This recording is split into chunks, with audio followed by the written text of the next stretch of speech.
Okay, so, syempre, bago po tayo magsimula, nais ko muna kayong batiin ng isang mapagpalang umaga. Okay, ulitin ko lang po, bago po tayo magsimula, nais ko muna kayong batiin ng isang mapagpalang umaga. So, for today, bago po tayo magsimula, nais kong ayusin nyo muna yung sarili ninyo, maging ang lugar ng kinauupuan po ninyo para walang maging balakid sa inyong pagkatuto. Ngayon ang tanong, handa na ba kayong makinig? Handa na ba? Okay, kung handa na, sige po, pasabi po ang aba. Syempre po. Okay, mukhang handa na po kayo. So last time, hindi tayo nagkita because of the holiday. Diba? Dahil sa holiday po, hindi tayo nagkita. Pero ngayon, nagpo-provide ako ng recorded discussion. So, probably by next week, baka hindi na tayo magkita. Since next week is my operation na po. So, I'm really requesting everybody for their understanding, consideration to my situation. Okay? But, magpo-provide naman ako ng mga recorded discussion, activity na ipopost sa G Classroom. So, make sure po na naka-join po kayo sa ating G Classroom. 'Di ba? Para at least kapag ka nag-post ako, guided po kayo kung ano yung gagawin. Okay? Anyway, makikipag-coordinate naman din po ako sa inyong mga mayor. Okay? And please make sure na meron po kayong COR at naka-enroll po kayo sa subject na SOSLIT. Kasi once na natag na po sa akin ang mga names po ninyo, and then ipapakita ko sa inyo kung sino lang yung naka-enroll sa subject ko po. Okay?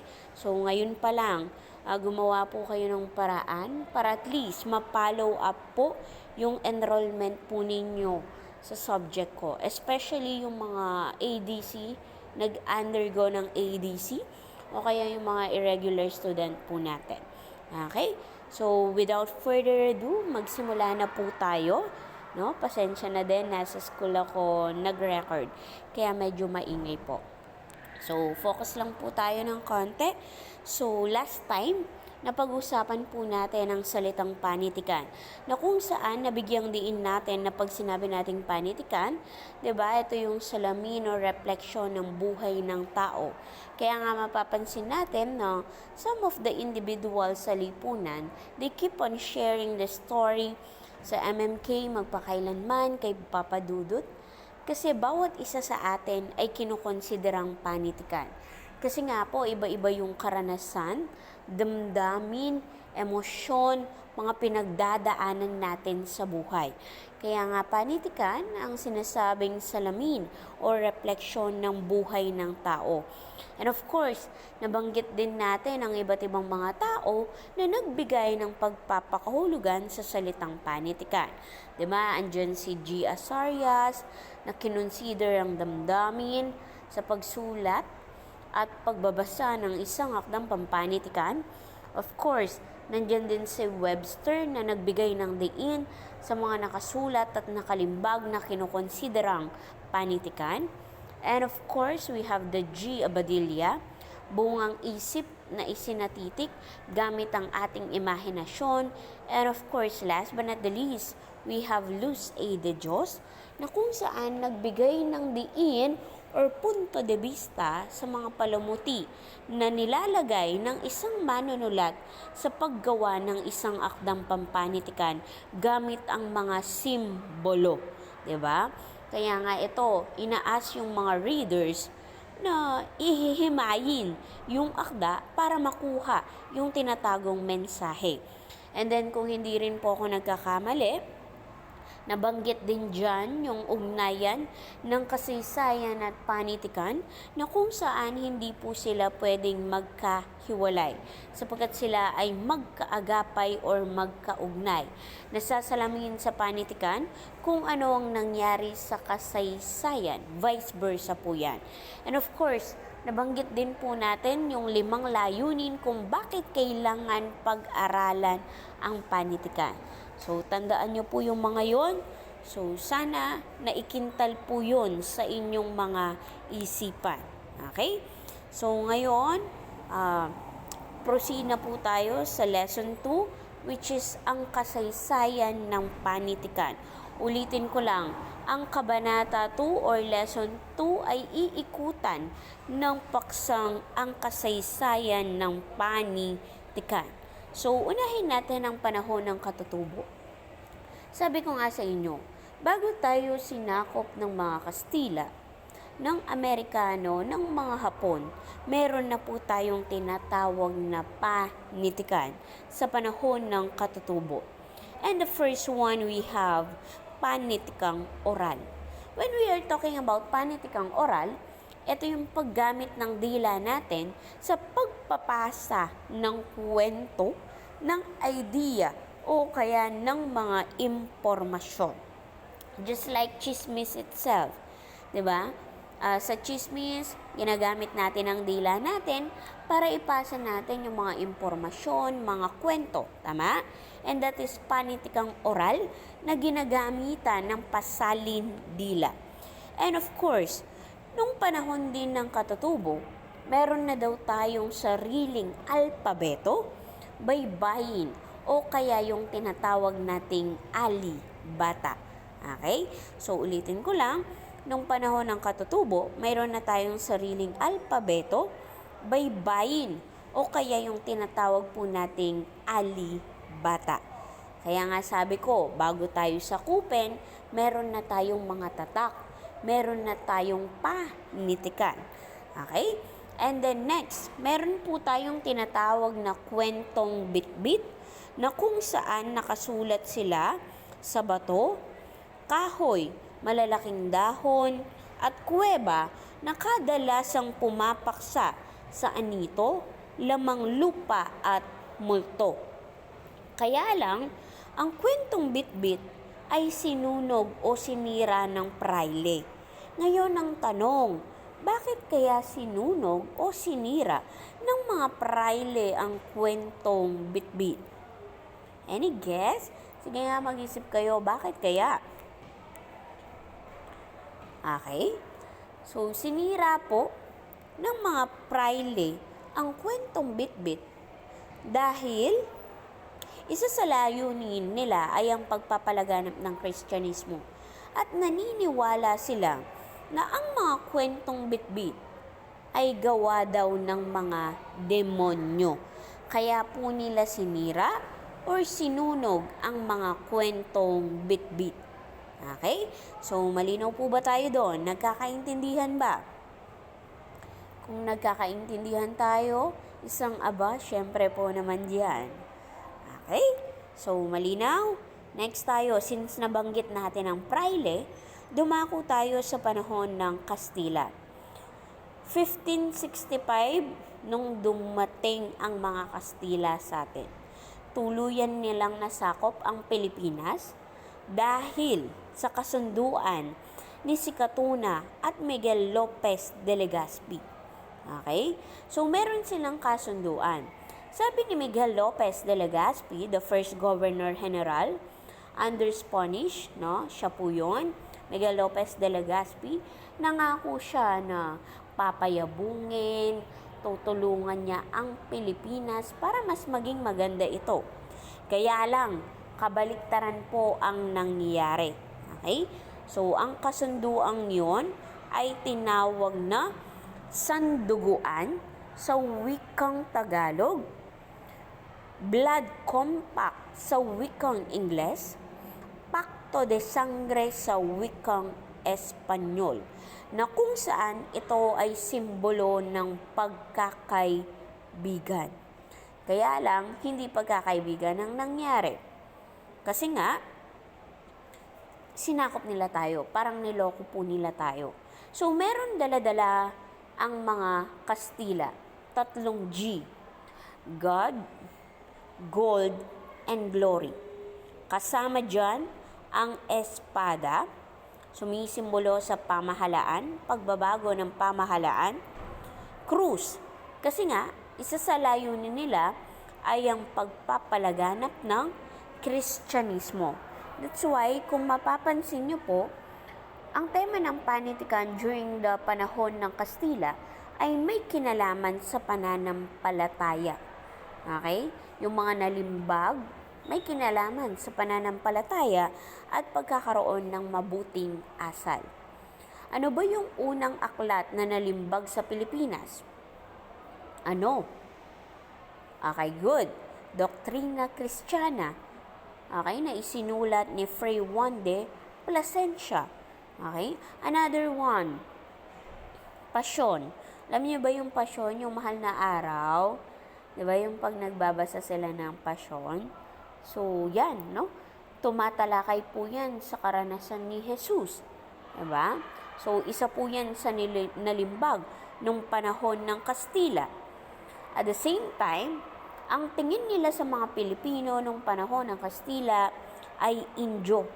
Bobo daw tayo, wala tayong alam, mangmang daw tayo. At hindi rin nila pinagamit ang kanilang sariling wika. Bakit? Kasi natatakot sila na baka dumating ang panahon na mas maging matalino ang mga Pilipino kaysa sa kanila. Okay? And then next, 1872, sa pangunguna ni Sargento Madrid. Kasi nga meron ng paglabag sa karapatang pantao eh. Diba? And of course, very trending din to, ang pagpatay, diba? Sa tatlong paring martir, Gombursa, Gomez Burgos Zamora, diba? Sabayan pa natin ng Polo y Servicio, yung sapilitang pagtatrabaho ng mga Pilipino. Better you like it or not, kailangan mong magtrabaho. Kaya lang, nagiging exempted ka once na meron kang pagbayad ng buwis. Nagbayad ka ng buwis, ang tawag doon, FALA. Okay? So, nagiging exempted ka. Pero kung wala kang pera, syempre magtatrabaho ka ng sapilitan. So, meron talagang paglabag sa karapatang tao ng mga Pilipino nung panahon po ng Kastila. Kaya nga suriin ninyo, anong klaseng lipunan ang meron tayo? Anong klaseng pamahalaan? 'Di ba? Suriin nyo ang Noli Me Tangere, el filibusterismo. 'Di ba? Nakikita natin kung gaano ba kahirap yung naranasan natin during their time. Okay? So, nagkakaintindihan pa ba tayo? Next, kaya nga yung naging tema ng panitikan during the time, pananampalataya, kasi nga Kristyanismo at pagiging makabayan. So, it's time na para igising natin, imulat daw natin ang ating mga mata para makamtan natin ang tinatawag na kalayaan. 333 years. Tingin ninyo, malaki ba to or maliit? Yes, definitely malaki, di ba?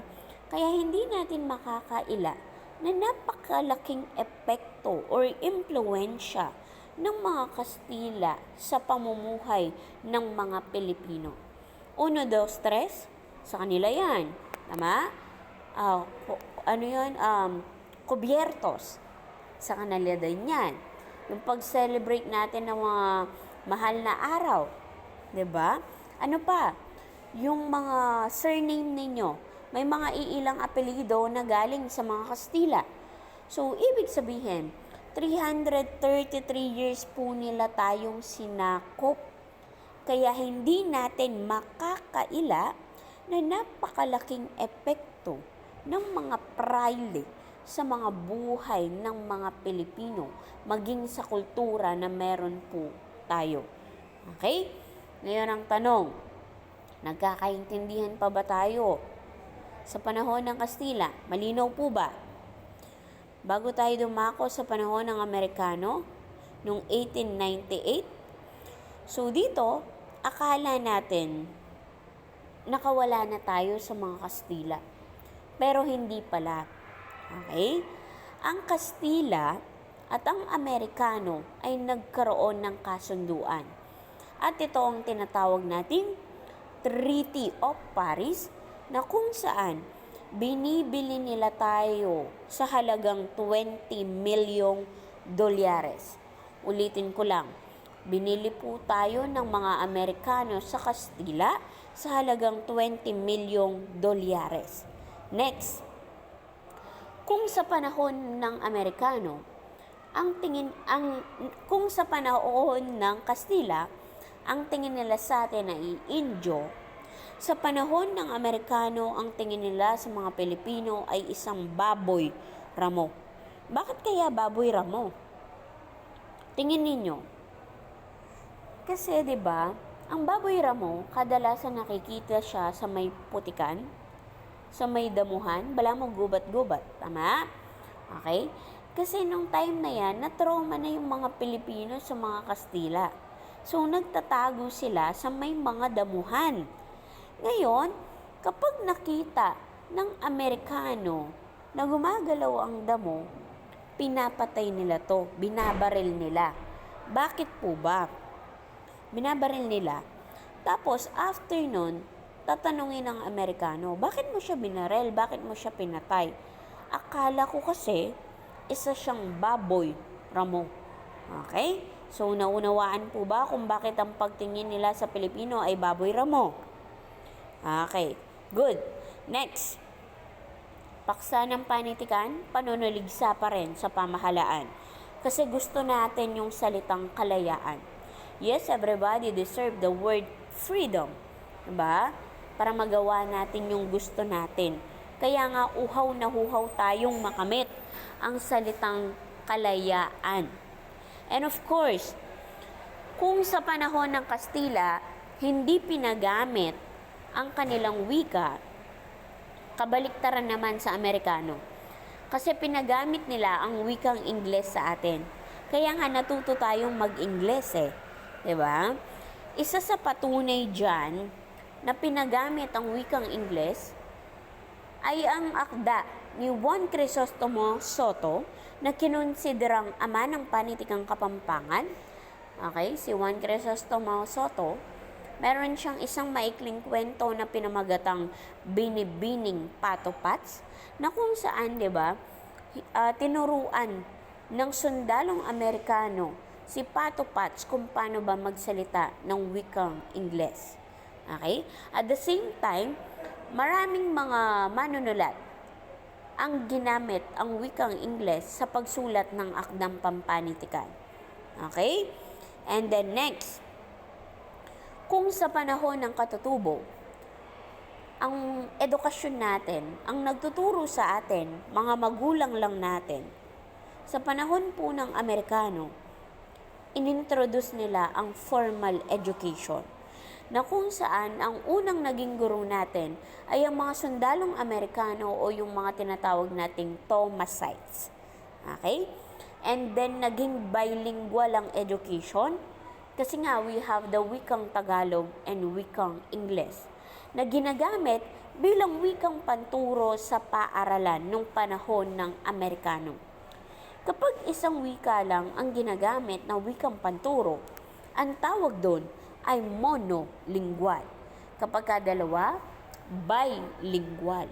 Kapag tatlo, multilingual o yung tinatawag nating trilingual. Okay? So, malinaw na po ba tayo sa panahon ng Amerikano? Okay, proceed po tayo sa panahon ng Hapon. Okay, sa panahon ng Hapon, mahalaga to. Kasi ito yung kinonsiderang gintong panahon ng panitikan. Kasi malaya nating nagamit ang Tagalog sa pagsulat ng iba't ibang mga akdang pampanitikan na kung saan dumating tayo sa punto na naubusan na tayo ng papel. Okay? Kaya nga gintong panahon siya ng panitikan eh. Kasi malayang malaya ang mga manunulat sa paggamit ng Tagalog sa pagsulat ng akdang pampanitikan. Kasi may mga iilang pagkakataon sa kasaysayan wherein pinagbawal talaga nila ang Tagalog sa pagsulat ng panitikan. Okay? So, panahon ng Hapon, gintong panahon po yan ng panitikan. And of course, meron din tayong tinatawag na puppet government. Kasi sa panahon ng Hapon, ang pangulo dyan ay si Jose P. Laurel. Ngayon, bakit tinawag na puppet government ang pamamahala ni Jose P. Laurel? Ano ba ang katangian ng isang puppet? Sunod-sunuran? Yes, tama. Ano pa? Ano pa? Kinokontrol siya, tama? Kasi si Jose P. Laurel, naging sunod-sunuran lang siya. Kinokontrol siya ng mga Hapon. Imagine that, ikaw ang presidente ng Pilipinas pero wala kang magawa para sa nasasakupan mo. Kaya tinawag na puppet government ang pamamahala ni Jose P. Laurel nung panahon ng mga Hapon. Next tayo, we have the Mickey Mouse money. Sa panahon ng Hapon, meron silang pera na ginawa. Tinawag itong Mickey Mouse money. Imagine, isang bayong ng Mickey Mouse money katumbas po yan ng isang sardinas. Ngayon ang tanong, marami ba ang maghihirap at magugutom? Yes po, kasi mababa lang ang halaga ng Mickey Mouse money para siyang play money kumbaga. Kaya nga during that time, gintong panahon siya ng panitikan pero maraming naghirap at nagutom na mga Pilipino. And of course, we have the Kempetay. Kempetay. Diba? Ito yung mga police militar just like sa panahon ng martial law. They are very, very strict at meron silang tinatawag na curfew. So what if, diba, gusto mo lang magpahangin ng saglit, kaya lang curfew na pala, babarilin ka nila. They are very, very strict kasi. And that is the Kempetay, police militar. And of course, last but not the least, ang haiku ay galing po sa mga Hapon. So, most of the haiku ay pumapaksa sa pagiging comfort women ng mga babae, pagiging parausan. Kaya nga ikaw, kung nanood kayo ng Pulang Araw, nanood ba kayo ng Pulang Araw? Sina Teresita, Adelina, 'di ba? Sina mga Barbie Fortesa, Sanya Lopez, Dennis Trillo, sino pa? Alden Richards, yung Pulang Araw. 'Di ba makikita natin doon na hinuhuli nila yung mga babae. Hinuhuli ng mga Hapon ang mga babae at gagawing parausan. Gagawin nilang comfort women. Diba? Malayo sila sa kanilang asawa. So, ang ginagawa nila, ang mga babaeng Pilipina, sila yung nagiging parausan po nila. Kaya nga, isa sa haiku na pinakapalasak or kilala ay ang ginawa ni Gonzalo K. Flores na pinamagatang Tutubi. Hila mo'y tabak, parang ganun siya eh. Hila mo'y tabak, ang bulaklak nanginig sa paglapit mo. Diba? Yun siya. Sino ba ang bulaklak? Ang mga babaeng Pilipino. Sino ang tutubi? Ang sundalong mga Hapon. Ano ba ang kadalasang ginagawa ng isang tutubi kapag kadadapo siya sa isang bulaklak? Ano? Kinukuha niya yung katas niya, tama? Ibig sabihin, parang ito yung nagpapakita na ang mga sundalong Hapon kinukuha yung katas ng mga babaeng Pilipino. Okay? Kaya nga nagiging silang parausan. Kasi kinukuha yung pagkababae po nila during that time. Kaya nga 'di ba, kung masasaksihan nyo lang sa Pulang Araw, marerelate po kayo sa sinasabi ko sa pagiging parausan ng mga babae. Kaya nga ang bulaklak, nanginginig siya kapag lumalapit na ang tutubi. Kasi ang mga tutubi ay ang mga sundalong Hapon. Samantalang ang bulaklak ay ang mga babae na walang magawa para ipaglaban yung kanilang pagkababae. Bagkus, sila ay naging parausan ng mga Hapon. 'Di ba? Napakalungkot. Gintong panahon niya ng panitikan, pero yung mga karanasan ng mga Pilipino ay hindi natin maipinta dahil masakit, malungkot kung titingnan po natin. Okay? So, yan lang po yung naging kasaysayan ng panitikan sa panahon ng Katutubo, Kastila, Amerikano, and of course, last but not the least, sa panahon ng Hapon. Ngayon ang tanong, nagkakaintindihan po ba tayo? Maliwanag po ba tayo? Nagkakaintindihan ba? Okay, so kung maliwanag na po at wala na kayong tanong, syempre bago tayo maghiwa-hiwalay, nais ko munang ikintalang salitang abakada. So, abot kamay nyo na ang iyong mga pangarap. And then bakit ka pa susuko kung kaya at kakayanin pa? Sapagkat darating ang araw na magsisipag tapos kayong lahat. Okay, magsisipag tapos kayong lahat. Okay, so keep on fighting, keep on dreaming, and of course, keep on praying. And of course, keep the fire burning. So again, a pleasant morning to each and everyone. Sana napakinggan nyo to. Sana malinaw at sana naintindihan ninyo. Again, good day. Good day po. Sana may naintindihan kayo at meron po kayong napulot patungkol sa kasaysayan ng panitikan. Good day at mag-ingat po kayo. God bless. Bye-bye.